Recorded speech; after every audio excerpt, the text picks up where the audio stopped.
शेर वो नाम ही काफी है डर पैदा करने के लिए। उसकी दहाड़ ऐसी होती है कि जंगल की हवा भी कुछ पल के लिए ठहर जाती है।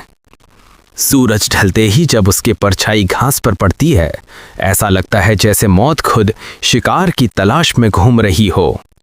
शेर न चलता है न दौड़ता है, वो रियासत की शान की तरह ठहर ठहर कर पड़ता है, मानो हर कदम जमीन से कह रहा हो, याद रख मैं यहां का मालिक हूं।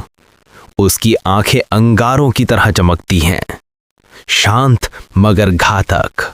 शिकार को देखते ही उसकी सांसों की रफ्तार बदलती है, शरीर जमीन से सट जाता है और मिनटों की खामोशी अचानक बिजली की तरह फट पड़ती है। एक झपटा, एक वार और जंगल समझ जाता है कि शेर आज फिर भूखा नहीं सोएगा। शेर की ताकत सिर्फ उसके पंजों में नहीं बल्कि उसके रुतबे में होती है।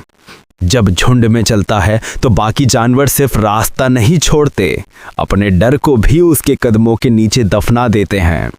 वो लड़ाई चुनता नहीं, लेकिन अगर चुन ले, फिर सामना चाहे हाथी का हो या कोई दूसरा शिकारी, जंगल जानता है कि जीत हमेशा उसी की कहलाती है। शेर सिर्फ एक जानवर नहीं, वो जंगली दुनिया की सांस है, खामोशियों का आतंक है और बहादुरी का सबसे ऊंचा ताज है।